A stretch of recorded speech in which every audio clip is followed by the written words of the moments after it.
Hi guys. അപ്പോൾ നമ്മൾ അമേരിക്കയെക്കുറിച്ച് കുറേ ഓപ്ഷൻസ് ഒക്കെ പറഞ്ഞു. അപ്പോൾ നമുക്ക് ഇന്ന് വന്നിരിക്കുന്നത് ചെറുപ്പക്കാർക്കായിട്ടുള്ള സൂപ്പർ ഒരു ഓപ്പർച്യൂണിറ്റി ആയിട്ടാണ് വന്നിരുന്നത്. ഓസ്ട്രേലിയയിലേക്ക് മെയ്റ്റ്സ്, അതായത് mobility arrangement four talented early professionals എന്ന് പറയുന്ന ഒരു സ്കീം വഴി 3000 വിസകൾ, അതായത് ടെമ്പററി വർക്ക് വിസകൾ ഡിസംബറിൽ അലോട്ട് ആവുന്നുണ്ട്.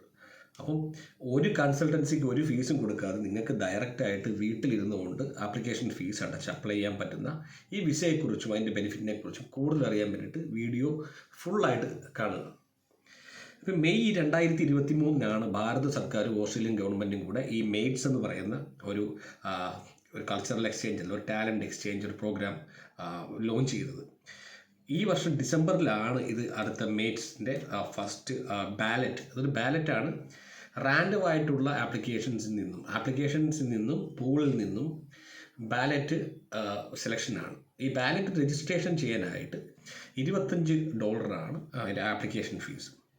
അപ്പോൾ ഇതിൻ്റെ യോഗ്യതയെക്കുറിച്ച് പറയാം. 30 വയസ്സോ അതിന് കുറവായിരിക്കണം ആപ്ലിക്കേഷൻ്റെ സമയത്ത്. ഡിസംബർ നിങ്ങൾ അപ്ലൈ ചെയ്യുമ്പോൾ 30 വയസ്സോ അതിൽ കുറവായിരിക്കണം. നേരത്തെ മെയ്റ്റ്സ് പ്രോഗ്രാമിൽ പങ്കെടുക്കാൻ പാടില്ല. ഇംഗ്ലീഷ് പ്രൊഫിഷ്യൻ്റ് ആയിരിക്കണം. IELT സ്കോർ 6 ആയിരിക്കണം.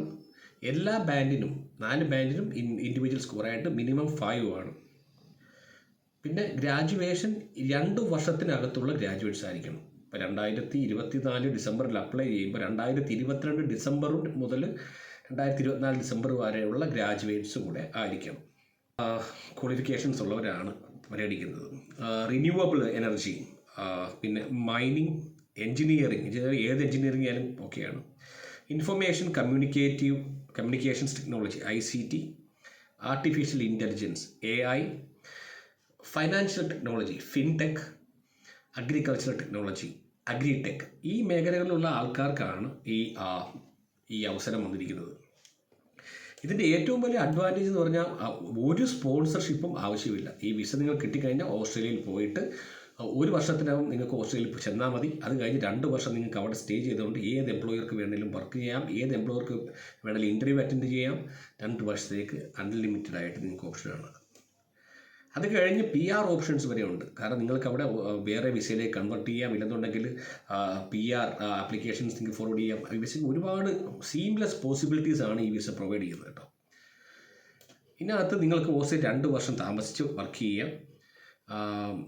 അതേ നിങ്ങൾ സ്ട്രിക്റ്റ് റിക്വയർമെൻ്റ് എന്ന് വെച്ചാൽ നിങ്ങൾ വർക്ക് ചെയ്യുന്ന നിങ്ങൾ അപ്ലൈ ചെയ്യുന്ന ഫീൽഡ് ഏതാണോ ആ ഫീൽഡിൽ തന്നെ നിങ്ങൾ വർക്ക് ചെയ്യണം. ആ സെക്ടറിൽ തന്നെ ആയിരിക്കും വർക്ക് ചെയ്യേണ്ടത്. 3000 വിസകളാണ് അവൈലബിൾ ആയിട്ടുള്ളത്. പിന്നെ ഏറ്റവും വലിയ അഡ്വാൻറ്റേജ് നിങ്ങളുടെ ഫാമിലിയെ നിങ്ങൾക്ക് കൊണ്ടുപോകാൻ എന്നുള്ളതാണ്. നിങ്ങളുടെ സ്പൗസോ അല്ലെങ്കിൽ പാർട്ട്ണറെ കൊണ്ടുപോകാം. അത് ഈ 3000 വേക്കൻസിയിൽ പെടത്തില്ല. 3000 എന്ന് പറയുമ്പോൾ ഈ പ്രൈമറി ആപ്ലിക്കൻസ് മാത്രമേ ആ 3000 വരൂ. സെക്കൻഡറി ആപ്ലിക്കൻസ് നിങ്ങളുടെ സ്പൗസോ പാർട്ട്നേഴ്സിന് അതിൽ ഉൾക്കൊള്ളില്ല. പിന്നെ 12 മാസം, ഞാൻ പറഞ്ഞത് 1 വർഷത്തിനകത്ത് നിങ്ങൾക്ക് പോയാൽ മതി. ഫസ്റ്റ് എൻട്രി വന്നു കഴിഞ്ഞാൽ നിങ്ങൾ 24 മാസം അവിടെ താമസിക്കണം. ഇതൊരു മൾട്ടിപ്പിൾ എൻട്രി വിസയാണ്. 2 വർഷത്തിനിടയ്ക്ക് നിങ്ങൾക്ക് എത്ര പ്രാവശ്യം വേണമെങ്കിലും ഓസ്ട്രേലിയയിലേക്ക് പോകാം, തിരിച്ച് ഇന്ത്യയിലേക്ക് വരാം. വിസ കോസ്റ്റ് എന്ന് പറയുമ്പോഴത്തേക്ക് ഇപ്പോൾ $25 ബാലറ്റ് രജിസ്ട്രേഷൻ വേണ്ടിയത്. അത് കഴിഞ്ഞിട്ട് $360 ആയിരിക്കും. നിങ്ങൾക്ക് ബാലറ്റിൽ നിങ്ങൾ സെലക്ട് ആയി കഴിഞ്ഞാൽ $360 ആയിരിക്കും വിസ ആപ്ലിക്കേഷൻ ഫീസ്. അപ്പോൾ 2024 ഡിസംബർ, അതായത് ഇനി ഒരാഴ്ചയേ ഉള്ളൂ ബാക്കി. ഈ ഒരാഴ്ചക്കുള്ളിൽ ഡിസംബർ മാസം നിങ്ങൾ ഞാൻ ബാക്കി പറയുന്ന റിസോഴ്സസ് ചെക്ക് ചെയ്തുകൊണ്ടിരിക്കുക. ബാലറ്റ് ഓപ്പൺ ആകുമ്പോൾ നിങ്ങൾ രജിസ്റ്റർ ചെയ്യുക. പിന്നെ ബാലറ്റിൻ്റെ എലിജിബിലിറ്റി ഞാൻ നേരത്തെ പറഞ്ഞല്ലോ. ഇന്ത്യൻ പാസ്പോർട്ട് വേണം, ഒരു പാൻ നമ്പർ വേണം, 18 വയസ്സിന് 30 വയസ്സിന് ഇടയിലായിരിക്കണം, നേരത്തെ മേറ്റ് ബാലറ്റിൽ പങ്കെടുക്കാൻ പാടില്ല, ഒരു വാലിഡ് ഇമെയിൽ അഡ്രസ്സ് ഉണ്ടാവണം, പിന്നെ ആപ്ലിക്കേഷൻ ഫീസ് $25 അടയ്ക്കണം. അപ്പോൾ രജിസ്ട്രേഷൻ ഓപ്പൺ ആയി കഴിഞ്ഞാൽ നിങ്ങൾക്ക് ബാലറ്റ് രജിസ്റ്റർ ചെയ്യാൻ പറ്റും. ഓക്കെ, ബാലറ്റ് രജിസ്റ്റർ ചെയ്ത് കഴിഞ്ഞാൽ ബാലറ്റിൽ നിങ്ങൾ സെലക്ട് ആയി കഴിഞ്ഞാൽ വിസ ആപ്ലിക്കേഷനുള്ള ഇൻവിറ്റേഷൻ നിങ്ങൾക്ക് ഇമെയിലായി വരും. അതിനുശേഷം $365 ആപ്ലിക്കേഷൻ ഫീസ് അടച്ച് വിസ നിങ്ങൾക്ക് രജിസ്റ്റർ ചെയ്യാം. ബാലറ്റിൽ നിങ്ങൾ സെലക്ട് ആയി കഴിഞ്ഞാൽ നിങ്ങൾ വിസ ഓക്കെ ആയെന്നുള്ളതാണ്. പിന്നെ നിങ്ങളുടെ പേപ്പർ വർക്കിൽ എന്തെങ്കിലും പ്രശ്നം ഉണ്ടെങ്കിൽ മാത്രമേ വിസ രജിസ്ട്രേഷൻ വരുള്ളൂ. ഹൗ ടു രജിസ്റ്റർ, എങ്ങനെ രജിസ്റ്റർ ചെയ്യാമെന്ന് പറയാം. ഇത് അതായത് നമ്മുടെ ഓസ്ട്രേലിയൻ ഡിപ്പാർട്ട്മെൻറ്റ് ഓഫ് ഹോം അഫയേഴ്സിൻ്റെ അക്കൗണ്ട് രജിസ്റ്റർ ചെയ്യണം. രജിസ്ട്രേഷൻ ലിങ്ക് ഞാൻ താഴെ ആഡ് ചെയ്യുന്നുണ്ട്. അതിപ്പോൾ രജിസ്റ്റർ ചെയ്തിട്ട് ലോഗിൻ ചെയ്യുമ്പോഴത്തേക്ക് ആപ്ലിക്കേഷൻസ് എടുക്കുക. അതിൽ വിസ പ്രീ ആപ്ലിക്കേഷൻ രജിസ്ട്രേഷൻ്റെ കീഴിലാണ് ഈ ആപ്ലിക്കേഷൻ വരുന്നത്. അവിടെ നിങ്ങൾക്ക് ഈ കാണിച്ചിരിക്കുന്ന പോലെ വർക്ക് ഹോളിഡേ എന്നൊക്കെ കാണാൻ പറ്റും. അതല്ല, ഈ സൈഡിൽ ഇപ്പം നിങ്ങൾക്ക് കാണാൻ പറ്റുന്ന പോലെ വിസ പ്രീ ആപ്ലിക്കേഷൻ രജിസ്ട്രേഷൻ, അതിന് താഴെ വർക്ക് ഹോൾഡർ വിസ ഉണ്ട്, അത് ക്ലോസ് ആയി. അപ്പോൾ അടുത്ത് വരാൻ പോകുന്നത് മേറ്റ്സ് ആണ്, mobility arrangements for talented early professional. അപ്പം അത് മേറ്റ്സ് ലിങ്ക് ഓപ്പൺ ആയ ഉടനെ അതിൽ കയറിയിട്ട് രജിസ്റ്റർ ചെയ്യുക. രജിസ്ട്രേഷൻ കഴിഞ്ഞതിന് ശേഷം എങ്ങനെയാണെന്നുള്ളത് നേരത്തെ ഞാൻ പറഞ്ഞു കഴിഞ്ഞു.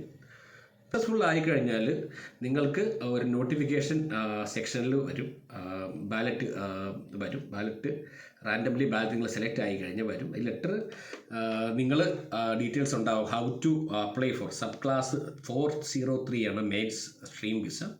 അതിലേക്ക് എങ്ങനെ അപ്ലൈ ചെയ്യണമെന്ന് നിങ്ങൾക്ക് അതിനുള്ള ഡയറക്ഷൻ വരും. 30 ദിവസത്തിനുള്ളിൽ നിങ്ങൾ ആപ്ലിക്കേഷൻ ഫീസ് അടച്ച് ആപ്ലിക്കേഷൻ കംപ്ലീറ്റ് ചെയ്യണം. ആപ്ലിക്കേഷൻ കംപ്ലീറ്റ് ചെയ്ത് കഴിഞ്ഞാൽ നിങ്ങൾക്ക് ഒരു ഡിസിഷൻ വരും.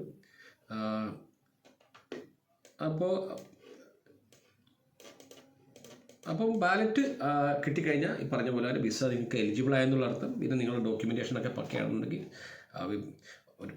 അപ്പം എനിക്ക് പറയാനുള്ളത്, ഒരുപാട് ഏജൻസികൾ ലക്ഷക്കണക്കിന് രൂപ മേടിച്ച് ഓസ്ട്രേലിയയിലേക്ക് ആൾക്കാരെ കൊണ്ടുപോകാനായിട്ട് തട്ടിപ്പും വെട്ടിപ്പായിട്ട് ഇറങ്ങിയിട്ടുണ്ട്. ഇത് ഒരാൾക്കും 10 പൈസ കൊടുക്കാതെ നിങ്ങൾക്ക് വീട്ടിൽ ഇരുന്നുകൊണ്ട് തന്നെ ചെയ്യാവുന്ന കാര്യമുള്ളൂ. അപ്പോൾ ഇതിനെക്കുറിച്ച് കൂടുതൽ സംശയങ്ങൾ ഉണ്ടെന്നുണ്ടെങ്കിൽ കമൻറ്റ് രേഖപ്പെടുത്തി ഞാൻ മാക്സിമം റിപ്ലൈ ചെയ്യാൻ ശ്രമിക്കുന്നതാണ് കേട്ടോ. പിന്നെ ഡിസ്ക്രിപ്ഷനിലുള്ള ലിങ്കുകൾ ചെക്ക് ചെയ്യുക. മേളിൽ ഞാൻ വീഡിയോയ്ക്കുള്ളിൽ ഞാൻ ലിങ്കുകളൊക്കെ ആഡ് ചെയ്യുന്നുണ്ട്. അപ്പോൾ ആ ലിങ്കുകളൊക്കെ ക്ലിക്ക് ചെയ്ത് അതിൽ പോവുക, നോട്ടിഫിക്കേഷൻസ് പഠിക്കുക. അപ്പം എല്ലാവർക്കും നല്ലത് മാത്രം നേരുന്നു. സബ്സ്ക്രൈബ് ചെയ്യുക, സപ്പോർട്ട് ചെയ്യുക, ഷെയർ ചെയ്യുക. ചിയേഴ്സ്.